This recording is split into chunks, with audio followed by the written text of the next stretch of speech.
அமைச்சர் நேரு மற்றும் அவரது தம்பிகள் மீது சாட்டப்பட்டுள்ள 800 கோடி ரூபாய் ஊழல் குற்றச்சாட்டு தமிழக அரசியலின் அடித்தளத்தையே குலுக்கியுள்ளது. இந்த பெரும் ஊழலின் பின்னணியில் இன்னும் வெளிவராத அதிர்ச்சி உண்மைகள் பதுங்கியிருப்பதாக கூறப்படுகிறது.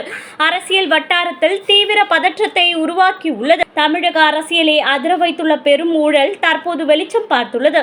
நகராட்சி நிர்வாகம் மற்றும் குடிநீர் விநியோகம் துறையில் சுமார் 800 கோடி ரூபாய் ஊழல் நடந்துள்ளதாக அமலாக்கத்துறை தெரிவித்துள்ளது. இந்த ஊழலில் அமைச்சர் நேரு மற்றும் அவரது தம்பிகளின் நிறுவனங்கள் தொடர்புடையதாக கூறப்படுகிறது. பணி நியமனங்களில் பெரிய அளவில் பணம் வாங்கப்பட்டதாகவும் ஒருவேளைக்கே ரூபாய் 25 லட்சம் முதல் 35 லட்சம் வரை லஞ்சம் கேட்பதாகவும் அதிர்ச்சிகரமான தகவல் வெளியாகியுள்ளது.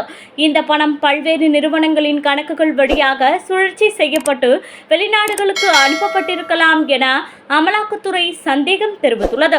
இது தொடர்பாக அமலாக்கத்துறை தமிழ்நாடு டிஜிபிக்கு விரிவான கடிதம் அனுப்பி இதில் இடம்பெற்றுள்ள நபர்கள், நிறுவனங்கள் மற்றும் நிதி பரிமாற்றங்கள் குறித்து முழுமையான விசாரணை நடத்துமாறு கேட்டுக் கொண்டுள்ளது.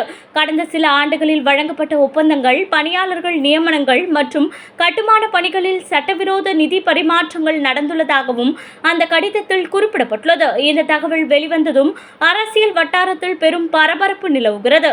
எதிர்க்கட்சிகள் இதை திமுக ஆட்சியின் மிகப்பெரிய ஊழல் என குற்றம் சாட்டுகின்றன.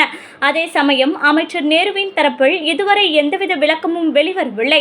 அமலாக்கத்துறை இதை மிகப்பெரிய மணி லாண்டரிங் வழக்காக கருதி விரைவில் அதிகாரப்பூர்வ விசாரணையை தொடங்க உள்ளது. இந்த ஊழல் வெளிச்சம் பார்க்கும் போதெல்லாம் தமிழக நிர்வாகத்தில் ஊழல் எவ்வளவு ஆழமாக வேரூன்றி உள்ளது என்பதையும் வெளிப்படுத்துகிறது. அடுத்த சில நாட்களில் இது தொடர்பாக மேலும் அதிர்ச்சிகரமான தகவல்கள் வெளியாகும் என எதிர்பார்க்கப்படுகிறது.